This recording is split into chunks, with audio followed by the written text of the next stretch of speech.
Good morning, everyone. Welcome to another webinar series from the School of Bioscience, Faculty of Medicine, Bioscience, and Nursing. If you're watching this video, please hit like and share. Visit our website and Facebook page. And if you are interested for our upcoming events and webinar, do click the follow button and get notified. In today's webinar, we are going to discuss about mechanistic inside of cell communication in biological process. Highlight about this webinar is to understand the general principle of cell communication and its essentiality for an abundance of physiological processes, as well as the relation of various mechanisms, evolution to regulate and ensure proper cell-to-cell signaling. Before we go further in details, I would like to introduce our speakers for today, Mr. Bala Vinayagamini Ganapati. Mr. Bala is currently working as a lecturer in School of Bioscience, Faculty of Medicine, Bioscience and Nursing. He obtained his master's in philosophy in biochemistry from University of Madras, Chennai, India. In addition to that, he tried to obtain many diplomas and postgraduate diplomas such as food and nutrition, hospital management, bioinformatics, and phytopharmacy. He has been involved in teaching and research for the past 16 years. With his vast experience in research at national and international level, published more than 15 research. Without further ado, let's hear it live from Mr. Bala Vinayagamani Ganapati. Thank you very much, Stan, for the nice introduction. And all the time, right? So you have been introducing uh, the speaker very nicely, and this time, right? And Tan is my student, and he is currently working as the clinical lab technician. And yes, thank you very much once again, Tan. And very good morning to all of you. I mean, those who have been watching, parents, dear students, so everyone. So before going into the main topic, I would like to share some of the information and the programs that what we have been offered in School of Biosciences. So I'll just start with the PowerPoint and the slideshow. Yeah, School of Biosciences. So School of Biosciences right now that we are having 4 programs. Originally, we started with the diploma in medical lab technology. And then in the year 2009, we started the Bachelor of Biomedical Science. And after that, right, so we have started with the Bachelor of Biomedical Science ODL program. Then now we added up with the biotechnology, Bachelor of Science Biotechnology. And now we have been emerged as a separate school, which we have been under the Faculty of Medicine, Bioscience, and Nursing. So at the moment, School of Bioscience are offering 4 programs, and this is the way that how we have emerged as a School of Bioscience. And now, why we need to study biomedical science and what is their importance? Just have a few minutes on this.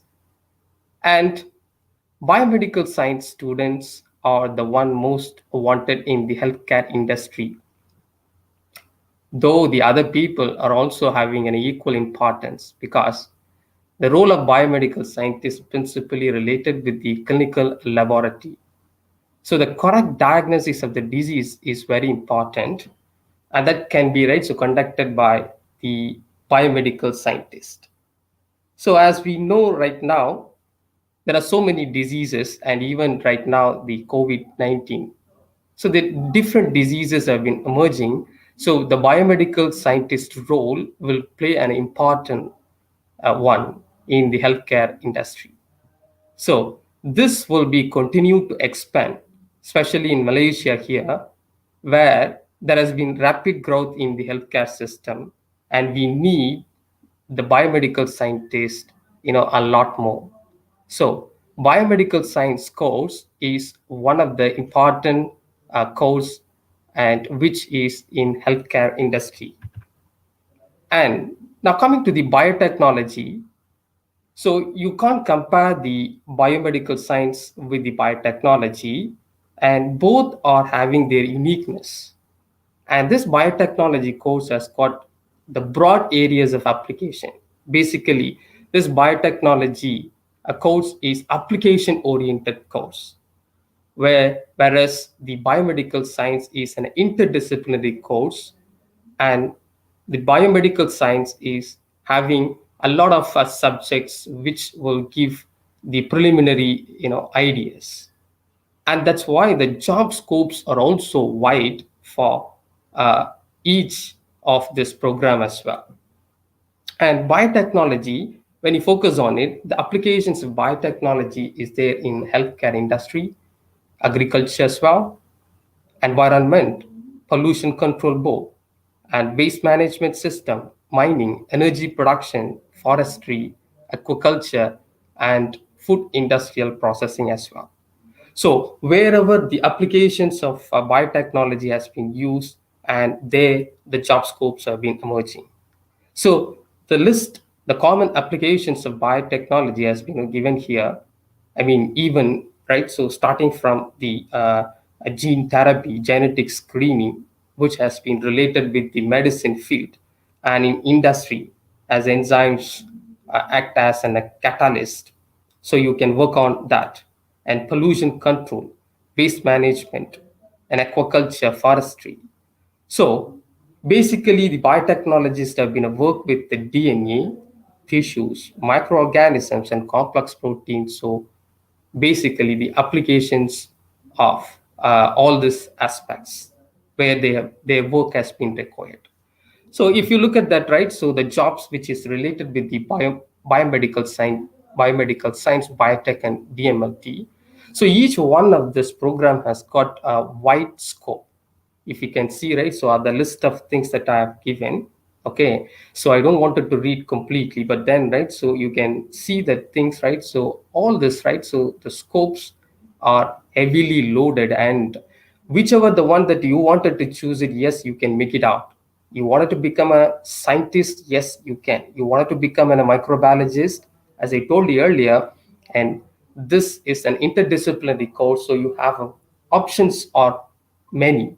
Okay, you wanted to become a medicinal chemist, you wanted to be a specialist in hematology, and you wanted to become a toxicologist, and you wanted to work in research industries, yes, you can.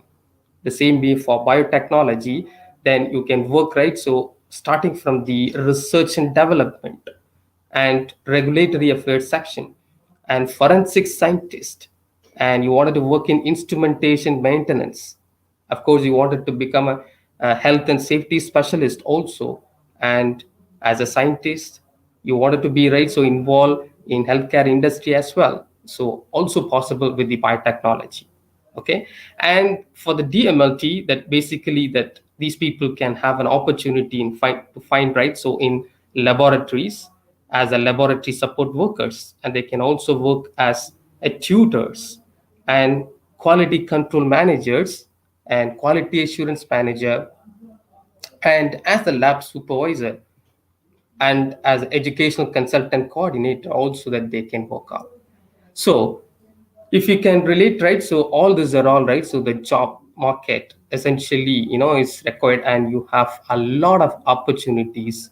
And so these three courses have been, right, so wonderfully giving the opportunities, right, so for everyone, I mean those who are coming from the science background. So I can, right, so suggest these three courses are very suitable, okay, for those who have been from the science background. Okay, if at all that they are not able to join the MBBS program or other the high end program, and this will be the good choice, I can suggest it. Okay, and why do you wanted to be there at Masa Biosciences, which meaning to say our programs comprise the academic knowledge with the practical skills, and we have well equipped laboratories, and this will be enhancing the students knowledge and skills as well. And most often, right, so that we are giving the training with collaboration with the faculty of medicine, and the medicine staff will be coming and taking the classes for those who have been studying the biomedical sciences, biotechnology, and DMLT programs. You can see, right? So these are our labs, some of the snapshots that I have been showing our students how they have been working here. And these are the snapshots which we have been taking during their final year projects. And they have been allowed to give the room to do their project on their own under the supervisor's guidance. And you can see the face-to-face classes as well, how the way, right, so that the classes are conducted. Okay, so we have a spacious multidisciplinary laboratories where the students can work, and the specific laboratory sessions. Okay, and yeah, we also have the facilities, the laboratory equipment facilities, which are being listed here. We have the thermocycler, microplate reader, and gel documentation system. Okay, all these are all advanced one, all five major. And we also have the HPLC and FTIR, infrared spectroscopy. And yeah, with the well-equipped laboratory, equipments and instruments, we have a supportive team, the biosciences staff. So we have various specialities because the interdisciplinary that to meet, and we have a strong background and connection with all the biomedical experts. And we utmost care, genuine care and support has been given via the mentor-mentee system and year coordinator system and program coordinators to ensure the timely advice and gives the support for the students, those who are having the poor performance as well. So these are the strength, and these are the reasons that you can majorly prefer, right? So, and why we need to come for the master's bioscience programs. You can see some of the happy pictures which has been taken from during the clinical attachment. We have a clinical partners of public hospitals. Okay, and the students have been working, and the snapshots have been given for your reference as well. And we have academic partners, and our biomedical science program has been dual award with the Anglia Ruskin University UK. And this is actually our curriculum has been a benchmark by the Anglia Ruskin University. And this is an added advantage, and this will also be is like the one step ahead when you are going for the job market. And also, as a pack that we have been offering the master classes. So these master classes are the certificate courses that when you are releasing into the job market, right? So this gives the added advantage, and when on the other person is also applying for the same job, and you will be one step ahead, and because that you have an additional, right? So this masterclass certificate, which is mostly job oriented. Okay, and this gives, right, so the training in terms of the how the way that the candidates have been selected based on the interview, right? So in the different the fields. Okay, so we have our school activities regularly, and you can also enjoy at the same time, right? So that we have the food carnival, and we have a lot of the activities which has been done through our society, call it as movies society. And we also, right, so having the student exchange program with our partner universities as well. So the students have been exchanged, right? So they can go there, I mean, they can spend the time with the partner universities. The same way the students will be coming from the partner universities to here, and so that this will give a good cultural exchange as well. So these are the last time that we have conducted with our partner university, and some of the pictures have been they shown up for your reference. And yes, finally, and these are the reasons that I would like to strongly say that why you need to come and study in the Masa School of Bioscience. So any clarification further, that you can contact our marketing team. We have a wonderful marketing team. The phone numbers have been given. And for your reference that I have given, right, so our head of school and the program coordinators, Ms. Sajna, Madam Arash, and Dr. Anthony, Mr. Sajesh. So they are the our program coordinators. And if you want, right, so that you can take a snapshot of this. And yes, in future you wanted to communicate with any of us, yes, you can communicate, marketing and our team as well. Okay. Yes. Thank you very much. Okay. And now I'll be going to continue with my topic. Okay. Mechanistic insight of cell communication. Okay.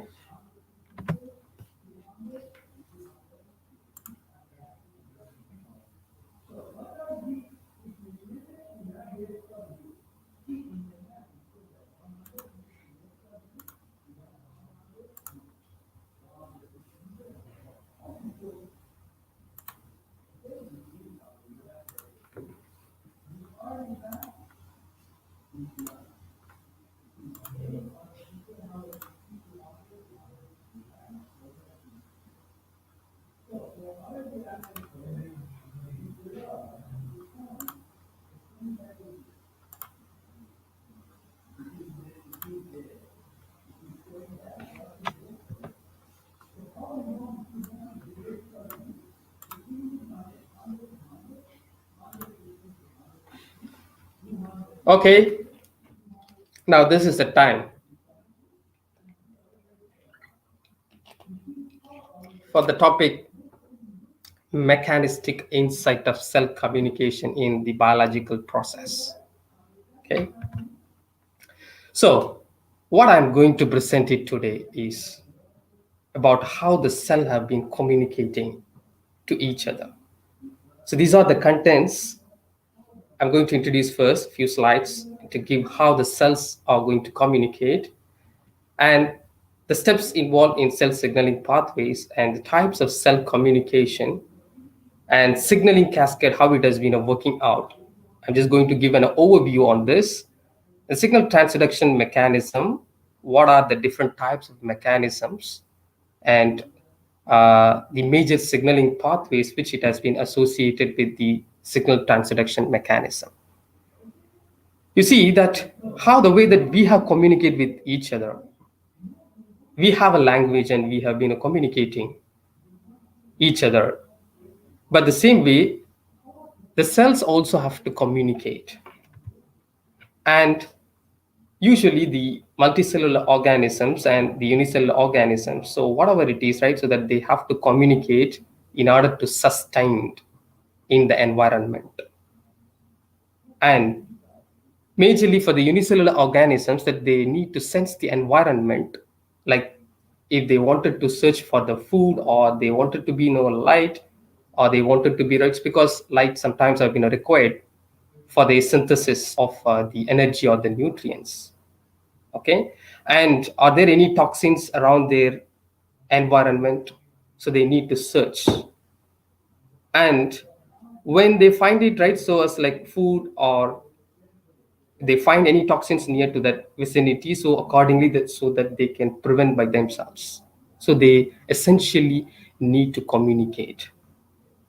So in the cells of multicellular organisms, the process is highly complex and they need to cooperatively work, right, so for as a collective manner, and they need to communicate effectively with the neighboring cells and even to initiate any process which is happening, right, so then it is necessary that they need to communicate. And I told you, right, so just now the process is highly a complex one, and the cells have a language, a typical language that they communicate themselves. Okay. And their response, right, so is not because of the single mediator molecule, and it is actually a many process, and there are so many molecules have been involved. And in order for to survive, even for the survival of the cell and even to divide the cells and cell division to occur or to differentiate the cell from one cell type to another cell type, and even the cells after they, right, so the work, if they wanted to die also, they need signaling. Without signaling they can't even die, because after they function, if the cells have to undergo the programmed cell death, which we call it as in medicine, right? So term or technical term called as apoptosis is also right required the signaling mechanism. So everything is right, so is signaling, cell signaling, and this is the complex process. And now I'm going to explain about the different ways of how the cell has been communicated. The cells communicated at nearby cells or the distant cells, okay, and principally they are communicating with the chemical molecules. You can see here the local signaling, okay, has been shown, is called as paracrine signaling and synaptic signaling here. Okay, so here the paracrine signaling is referring that the secreting cells, I mean the molecules, the chemical molecules is secreted by the cell, which that it gives the signals to the nearby cells. These nearby cells are the target cells. So they communicate through these molecules, which they release it, and they reach the target cell. And that's the way that nearby cells have been communicated. This is called as paracrine signaling. And one of the specialized paracrine signaling is observed in neuronal transmission, which we call it as synaptic signaling. The nerve cell is communicate with the another nerve cells by means of releasing the neurotransmitter molecule, so which is being diffused across the synapse. And this the cell which is receiving the signal has got the specialized molecule called as receptors, and these receptors will take up that molecule, and accordingly the signal will transfer to the another cell. So this is how they are communicating. And the next is the long distance signaling. So these are all right, so it's like one to one. And the next one is the long distance signaling. So if you take up the long distance signaling, for example, the endocrine cells have been releasing the hormones. So these hormones, right, so enter into the bloodstream and to the blood vessel, right, so that they enter. Okay, then they searching for their target cells, and when they find the target cells, and they are again the target cells are the one. How do they identify the target cell? Is because of the receptor that they possess on the uh, membrane, or sometimes right, so they can diffuse and they can find the receptors inside the cell, okay, our cytoplasm also. So where they find the receptors ultimately, and they start to initiate their further actions. So this is the way that the endocrine cell has been communicating with the target cell through the molecules, the chemical molecules. So they are the one often referred as messengers. So this is another type of communication called as autocrine signaling. So autocrine signaling is the molecules release the messengers. They act on the same cell which that they have been released it. So the same cell as having the target receptors as well. For example, the growth factors, many of the growth factors which have been for the development, okay, and the eicosanoids, which mediates the inflammatory responses, are also having right. So they maintain by they communicate through these autocrine signaling, and many of the right infections.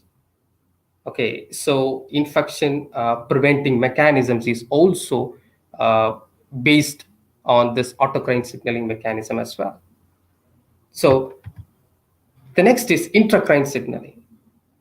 So cell inside is also having right. So once the hormone enters, they are having the receptors which is present in the cytoplasm, and the hormones binds the receptor and forms the hormone receptor complex. This hormone receptor complex will enter into the nucleus, whereby right, so the modification has been induced in the genes, and ultimately that they reflect right, so in terms of the proliferation of cells, okay, so which that they wanted to become it. So ideally the message has been given through this signaling molecules, and according to the signal that they receive, and they are is doing their roles. So the role is determined basically from the first messenger. Okay, so the first messenger is important. And the next type of communication is called as intracellular signaling mechanism, which most of the time, right, so the drugs, how the way that they have been following it. This is often called a signal transduction mechanism. Why we call it as a transduction mechanism is conversion of the primary signal into the series of intracellular events every time when they go through, right, so the signal will be amplified, so that ultimately when they reach their work and to establish or the work will be done. So some of the examples of the first messenger molecule I've given here, the odorants, or it may be any ions or hormones principally, or growth factors and neurotransmitters also. Most probably, right? So these are the chemical messengers which initiates the cell communication mechanisms. And these are the steps which are involved in cell signaling. If you refer, right, so there are three major steps: reception, transduction, and response. So the signal molecule first, right, so that it recognizes its corresponding receptor. This is so specific. The receptor and signal molecule identification is so specific, and the receptor molecule will respond only to the corresponding signaling molecule, and once it receives the signal from the first messenger, then it will propagate the signal through a series of events.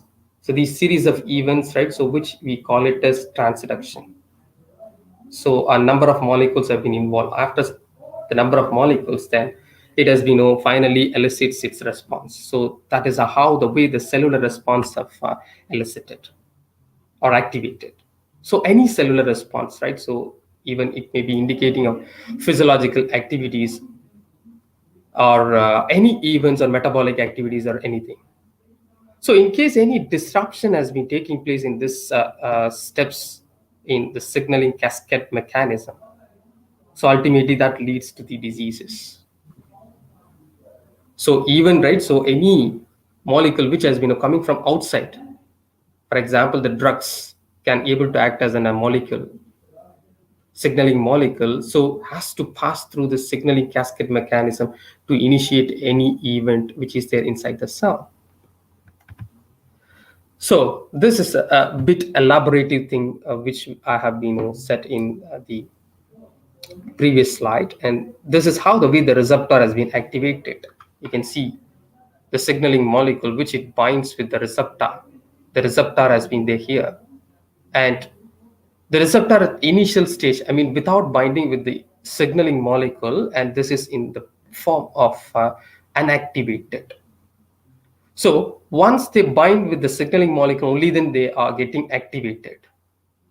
So the activation, what I refer is actually, through the conformational change. You may be asking right now that, so what is the nature of the receptor? So the nature of the receptor is are all proteins. So proteins are all, right, so made up of amino acids, and they have multimeric units. Okay, so the process second is signal transduction, whereby the activated receptor stimulates a series of proteins which forms a signal transduction pathway. You can see, right, so the different types of proteins. This is here just an example. I've shown it only the three as if that it has been involved, but there are so many proteins have been involved in that. So finally, right, so this will have the intracellular targets. Either it can be, right, so involved in the production of enzyme or any other molecule, or it may be having some structural changes which results in the protein, or it may go and affects the gene regulatory protein, which is important for affecting certain process. So this is how the way the signal has been propagated and reaches to the target cells. You can see, right, so the receptor activation is nothing but, for example, here I have shown, is I have taken just one of the receptor molecule, and this is the inactive form, and this is the active form. So this protein is actually anchored with the membrane, okay, and this has got different domains. The domains which reflects that actually the protein units. Okay, so this has got kinase and SH3, SH2 different domains. So when they are present as in an inactive form, okay, so the structural change which has been the resultant in a different manner, and that's why, right, so this is an inactive form. Okay, so when they get activated and they will obtain this kind of conformational change, and this is the one facilitates to bind with the other proteins as well. So this is how the way the receptor molecule is getting activated, and that leads to the signaling cascade mechanism. Okay, now here is I just right, so it's expanded the signaling cascade, how it has been working it out. So you can see, right, so here the inactive protein kinase initially at inactive stage, and this has been activated upon binding with the signaling molecule in the receptor complex mechanism. Then this active protein kinase 1 will in turn activate another inactive protein to the active form. And the second one, right, so again, which in turn activates another protein kinase and activates another protein complexes. And finally, right, so this will do the cellular response. So you may be having right now the doubt, right? So what is meant by the activation every step, sir? It is nothing but the phosphorylation. So usually the phosphorylation, dephosphorylation is making that concept activation and inactivation. So when a protein is getting activated, either it may be phosphorylated or dephosphorylated. The same way inactive. Mostly inactive is referring that dephosphorylated state. And the phosphorylated state is referring that active form. Okay. Now, at any time, right, so the cellular response which it has been generated should supposed to be attenuated, which meaning to say that they need to be reduced. And if uncontrolled, if otherwise, right, so if it has not been attenuated, this will goes out of control. So for that specifically, right, so we are having the feedback mechanisms. So these feedback mechanisms have been worked to regulate the responses. You see that first the signal has been, is received and then amplified. That is the transduction, right? So and then finally it elicits the response. Once after the responses they produce certain proteins, and these proteins will in turn controls the reception and transduction process. Okay. For example, the surface receptors may be internalized, or they may be removed or modified. So, example, the Ca2 plus ions, okay, calcium 2 plus ions, which has a major role. And the response may produce the newer proteins which blocks the signaling cascade. So, which meaning to say the end product which will block that initial steps. So this is why the reason is like, because to regulate the process, if it is not regulated, then it goes out of control, and that is where exactly the cancer and many other diseases have brought it. So now let's go with the components of the signal transduction, the receptor and ligand. So the receptor is the one which is present most often in the cell surface, so which can capable of binding with the ligand. So the receptor has got extracellular, intracellular domains, because mostly the receptors are all right. So it's spanning the membrane. Okay. So the binding causes the conformational change. I told you just now, I explained activation. That's what. So the conformational change is the major step, which is important for the transmission of signals further inside the cell. So the receptor may exhibit the specificity for a ligand or closely related ligands. I told you just now, right? So it's not working with the other. You may be having, because numerous receptors have been present on the cell surface, so it will select which has to it binds with that. So the given ligand may bind with the number of different types of receptors as well sometimes. So each one will give the different responses. At the very earliest point I told you, right? So this is why the reason it is a complex process. So further, sometimes the two receptors that bind with the different ligands may signal via the same intracellular signal transduction pathway within the cell. This is often referred as crosstalk, mechanism crosstalk. Okay, because they bind to the different ligands, two receptors bind with the different ligands, but they interconnect at one pathway, and then they will go for, right, so is working together. So if you think, right, so one of the pathway has been switched off, then the other pathway have been raising it up. So this is how the mechanism altogether, they stabilize the functions of the cell. I can show you one of the example of the ligand. The drug here has been used in the medicine. So epinephrine is a hormone, and this hormone's action can be mimicked by certain other drugs, which has been there used for sometimes the treatment for various diseases or ailments. Sometimes the compounds which can able to block the action of epinephrine can also be useful in some cases. I have taken two examples, isoproterenol and alpranolol. So the first one is binds to the branchial smooth muscle. So since they structurally close to that epinephrine is the normal one which is there inside our body. So isoproterenol is a drug which is supplied from outside. Okay, so since they mimic the epinephrine structure, isoproterenol will go and binds with the epinephrine receptors. Compared to epinephrine, that is the original molecule, this isoproterenol is tenfold higher affinity than epinephrine, and that's the reason, right? So it's normally that these drugs have been used. So this is called as agonistic action. So these isoproterenol will go and binds with the uh, branchial smooth muscle, so that it will it's a relax the airway passage for those who have been suffering for the asthma. This is in case of agonist action. Then the alpranolol is the antagonist action, which is a beta blocker that binds to the cardiac muscle cell epinephrine receptors. This alpranolol is actually blocking the epinephrine action because this is sometimes necessary.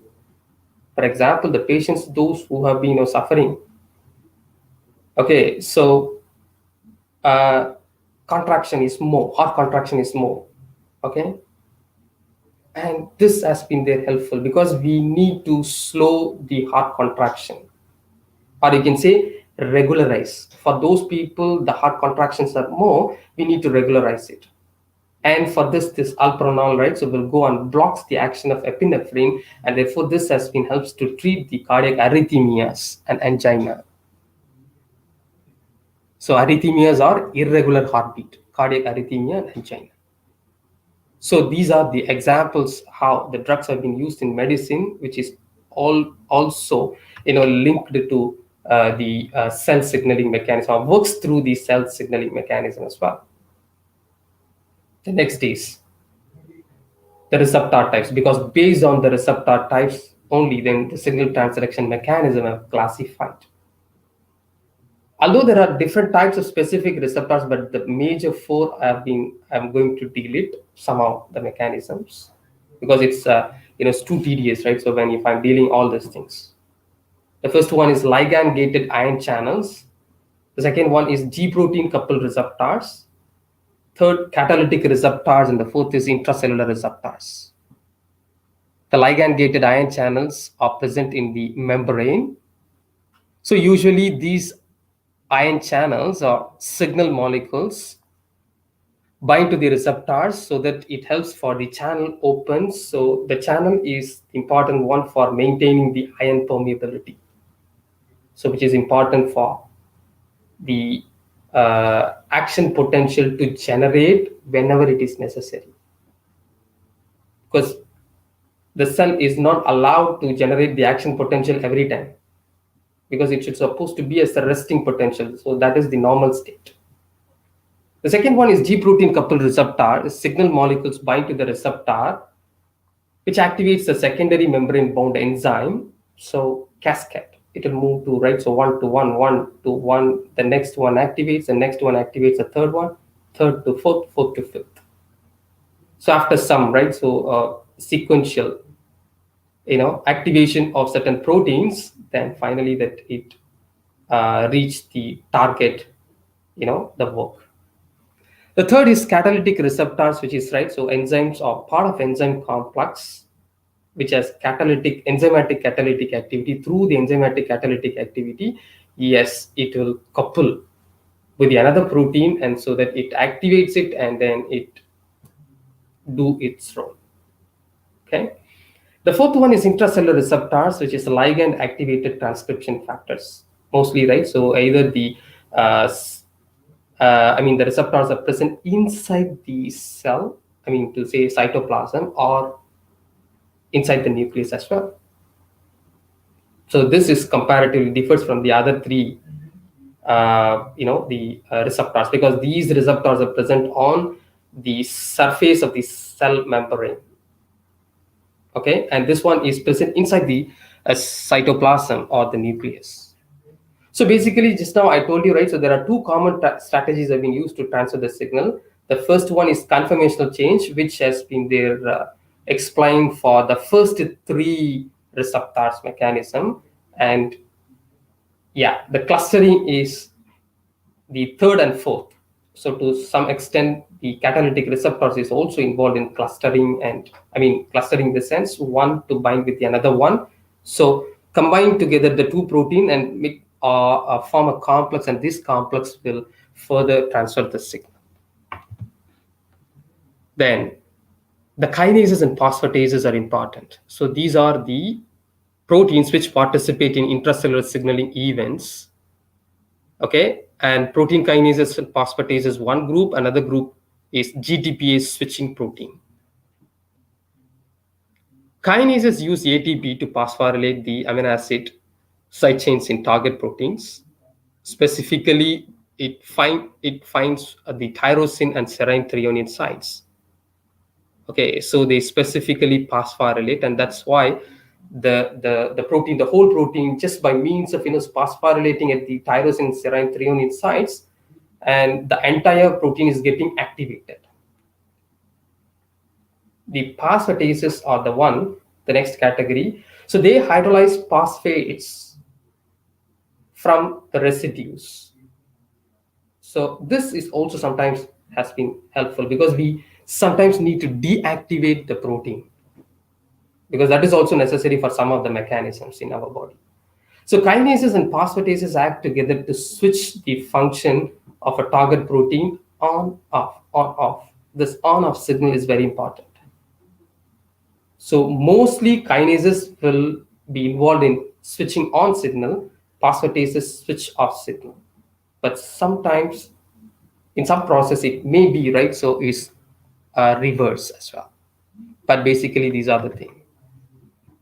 Now first messengers that we have known, right? So they are the ligands, correct? Small molecules, peptides and proteins, etc. Hormones, neurotransmitters, or yes, of course, all these are all right. So it's first messengers. The second messengers are the molecule that diffuse rapidly through the cytoplasm, which is actually, is formed from the cascade event after the first messenger propagate the signal inside the cell. Okay, in fact, if you're telling, right, so the second messengers in the animal cells are only 6 in number: cyclic AMP, cyclic GMP, and DAG 1,2-diacylglycerol, and inositol 1,4,5 triphosphate, which we call it as IP3, and calcium ions phosphoinositol phosphates, phosphoinositides or phosphoinositol phosphates.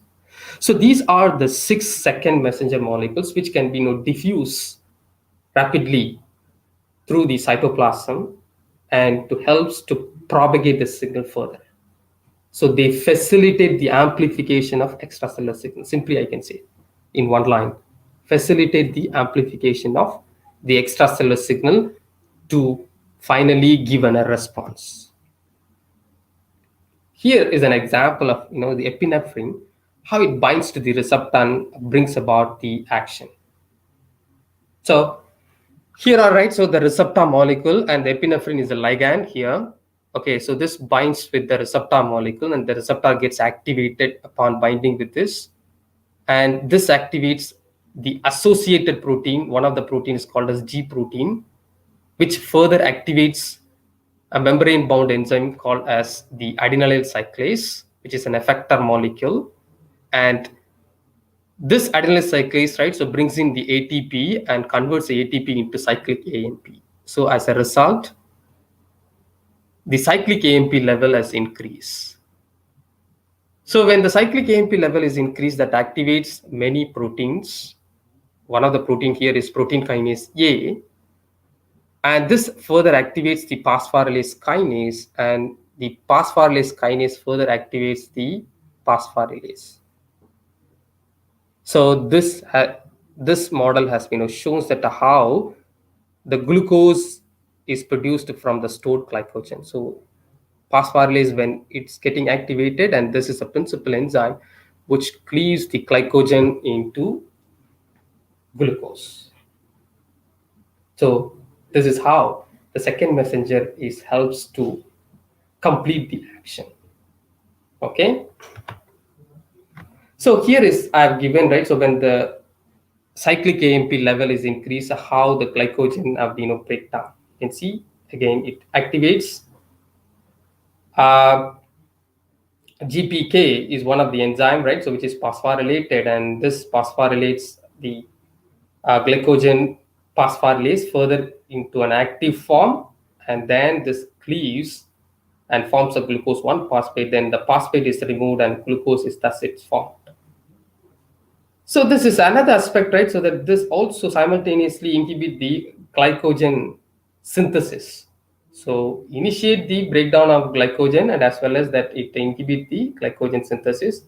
That is a separate mechanism. By altogether this works it, and finally, right, so this increases the glucose level. Okay. So here is the one, right? So the next one, the effector molecule in this case is phospholipase C, and this forms another molecule called as DAG.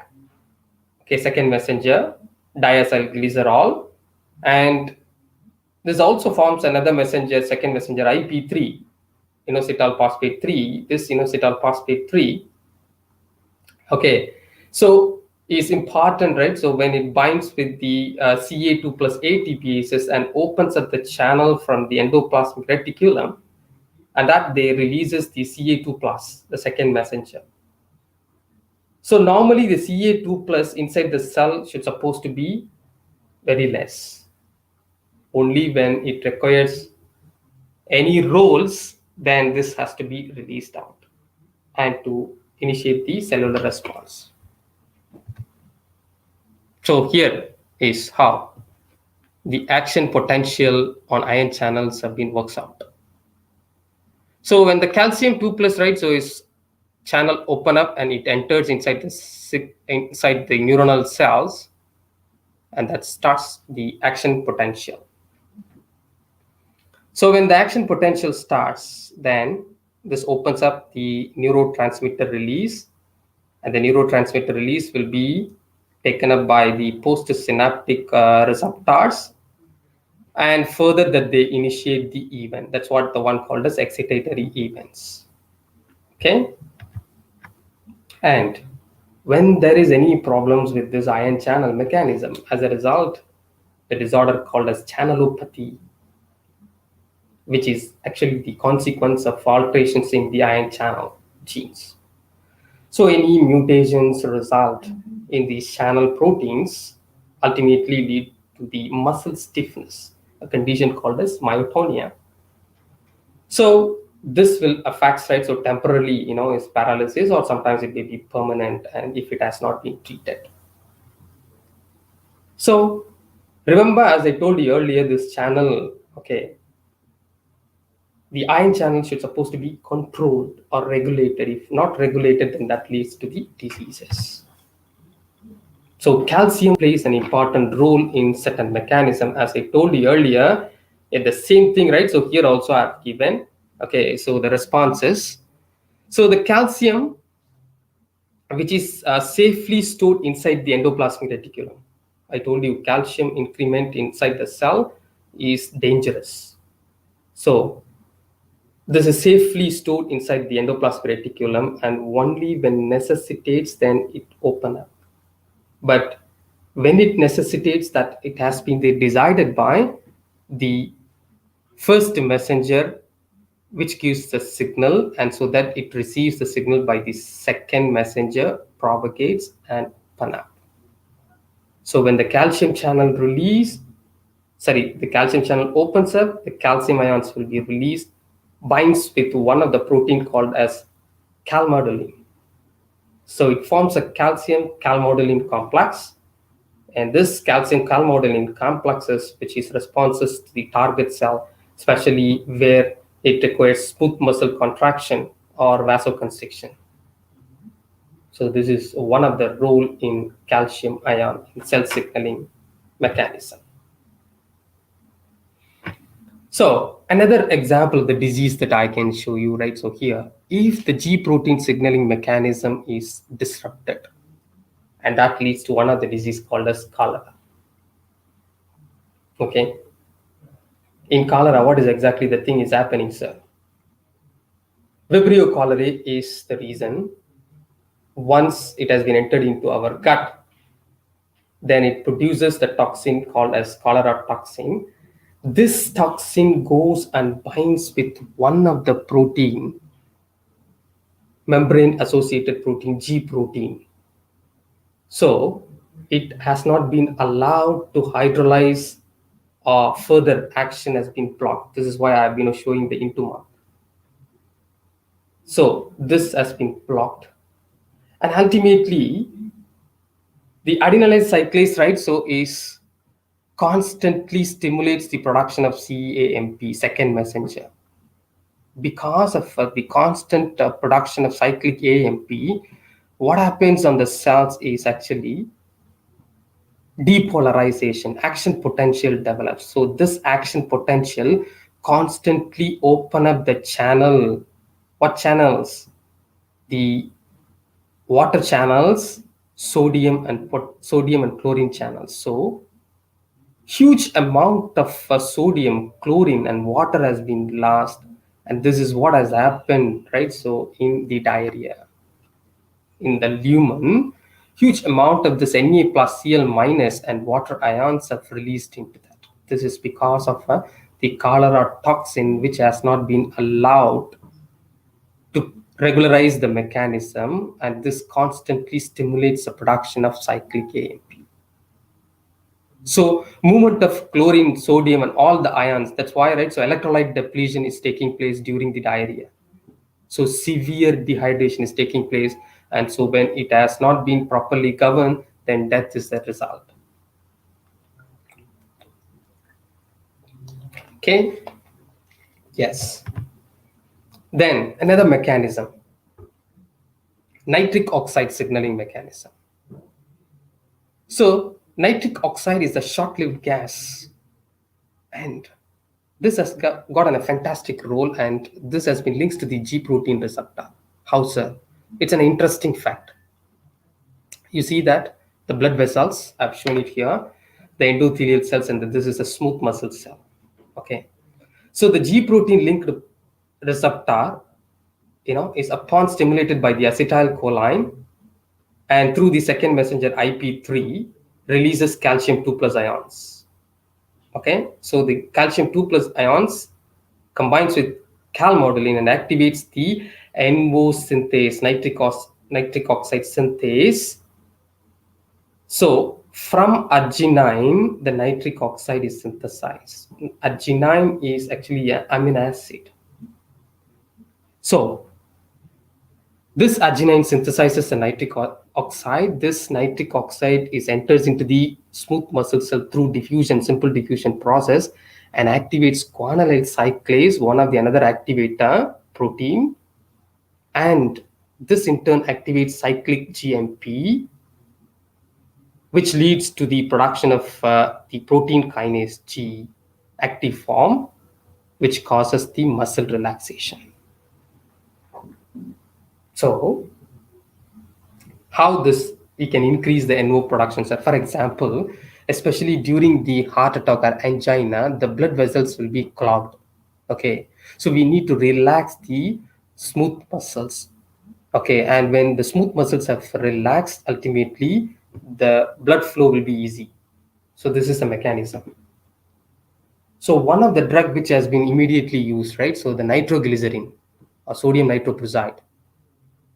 So the doctor will ask you, right? So I mean, when you're having, right, so any anginal attack, then he will be, right, so giving the drug which has to be kept, right, so under the tongue. So it diffuses and releases this NO, nitric oxide, which immediately relaxes the blood vessels, so you can be get relieved from the angina. So this is how the way that this has been works out. So another example that I can cite is cytokine receptors. This is an important one, right? So recruit immune cells. I mean, the cytokines are the one recruit the immune cells in response to the pathogens, especially. So pathogenic mechanisms, these play an important role, cytokine receptors. So these secrete cytokines when any pathogens are being encountered the cells, especially the interferon gamma, okay, and alpha and beta interferons, interleukin 2. So these are all group of cytokines. They are antiviral substances, mostly, right? So to mediate the viral mechanisms, etc. So they works in another pathway called as JAK-STAT pathway. So another signaling pathway. What is this JAK-STAT pathway, sir? So this is nothing but the tyrosine kinase, Janus kinase. Janus kinase is JAK. Okay, and this has been activated when the cytokine binds. You see that cytokines, when they binds with that, the JAK protein, which is in a membrane protein, and this gets activated. Activated means phosphorylated. So phosphorylation of tyrosine residues, which invites another protein called as STAT, called as signal transducer and activator of transcription. So this is getting activated, and this JAK-STAT coupled, then dimerized, and this entire the STAT dimerized or dimerized component of the STAT will translocate inside the nucleus, and it affects the gene transcription and regulation mechanism. So this is how, when any microorganisms have been entered into our system, then immediately the cytokines will recruit and immediately, right, so that they will start to secrete the further they propagate the signal and to prevent the or take the action against the invaded pathogens.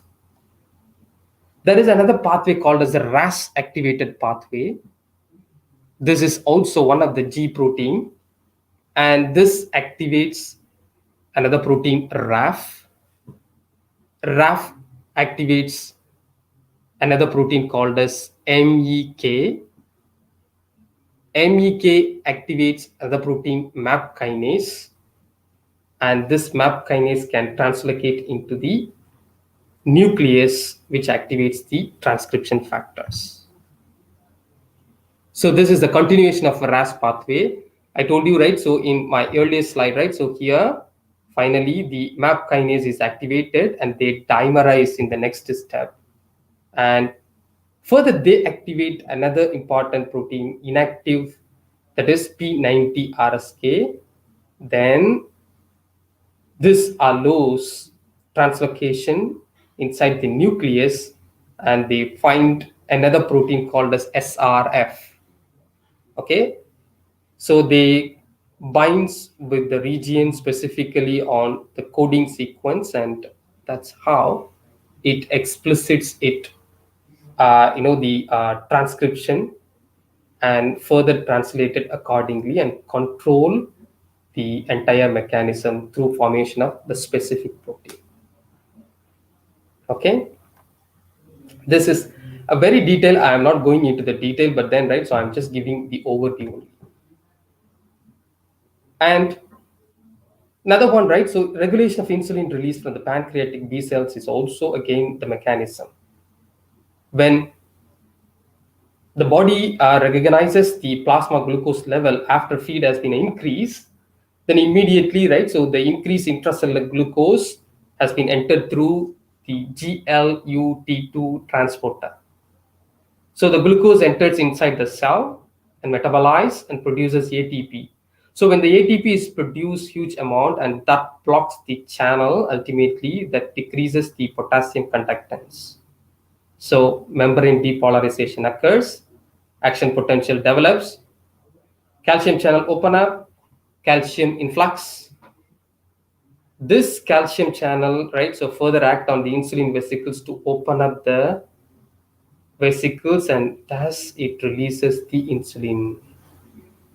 So that's how, whenever your glucose level is increased, ultimately insulin will secrete and to regularize, trying to regularize so that your blood glucose always maintain within the range if you are not a diabetic. Okay, so this is how the mechanism is works out. So the same way steroid hormones are specific because they don't have the receptors on the cell surface or the membrane. They have the receptors inside the inside the cell, that is cytoplasm. So they combines with the chaperone receptor chaperone complex, one of the protein which helps to assist the formation of receptor hormone complex inside the nucleus, and then this is phosphorylated and sit on the specific region of the uh, gene, and then further it transcribed, the mRNA will be coming out, and correspondingly it synthesizes the protein molecule according to the direction given by the steroid hormone. Okay, so steroid hormones have got two roles, and genomic action and non-genomic action. Okay, so genomic action is the one just now we discussed. Yes, it has been there entered. Okay, so into the nucleus, and nucleus it forms the receptor hormone complex, and then which has been there located exactly at specific regions of the gene, and thus it has been transcribed. Okay, and it has also has got the non-genomic action, which is the steroid hormone. Okay, so can also binds with the G protein receptors on the cell membrane, which is amplified through the second messengers. Okay, and finally that it has got subcontrolling actions in the cell as well. Okay, yes. So I have already discussed, right, so already I have is notified in my the very first slides, crosstalk is the major one. That's what, if you think, right, so one mechanism is absent, then that has been, right, so is carried out by the another pathway which comes and boosts up and takes up, and it forms or continue the response. So here is the active G protein, which is an effector molecule. Through the effector molecule adenylate cyclase, it synthesizes cyclic AMP, and that forms the protein kinases. Remember, the same protein kinases have also been formed from another pathway, another effector molecule, which is guanylate cyclase, and or phospholipase C, that it forms IP3, another second messenger, and that second messenger, right, so will in turn activate or control the protein kinases of the earlier one mechanism which I said. So this is called as molecular mechanism crosstalk.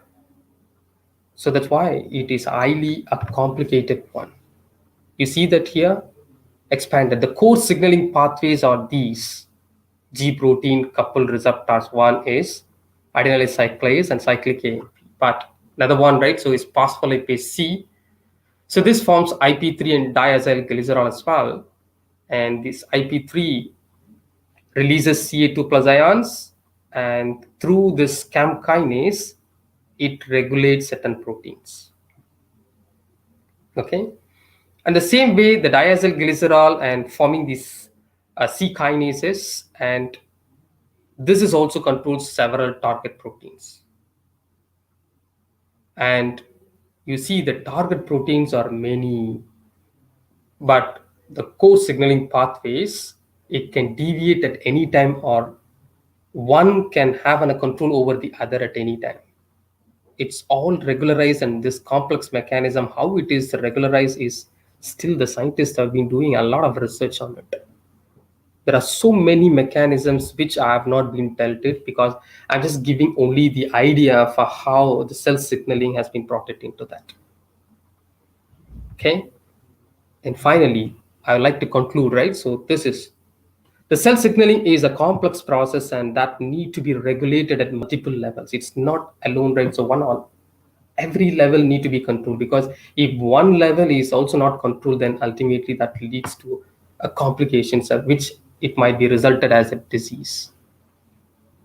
So multiple factors have been involved in the regulation process. You can't say this is a factor, this is a factor, but because, right, so it may cross talk.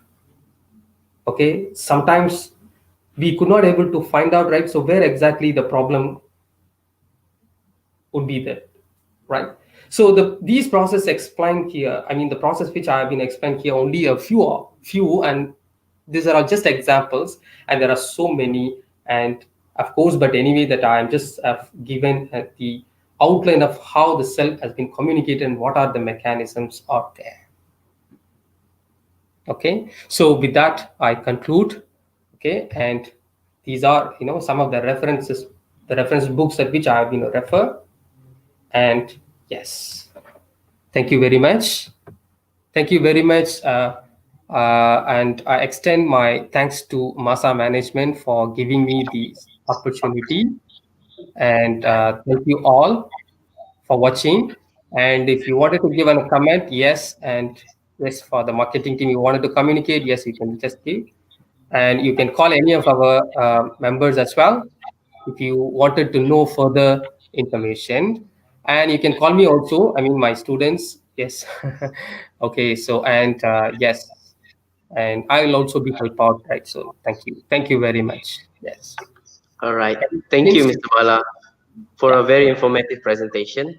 Now the platform is open for questions. If you have any, please drop it in the comment section, and we will go through some and address it here. yes, yeah, it will be interesting. Any questions?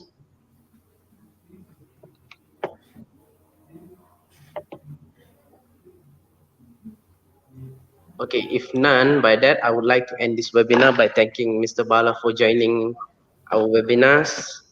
And thank you, everyone. Please do follow our Masa Facebook page and get an update from us about the upcoming webinars and events. Thank you. Thank you, Mr. Bala. Thank you. Thank you very much, Khan. Okay, thank you all. Yeah, Thank you. yeah, thank you.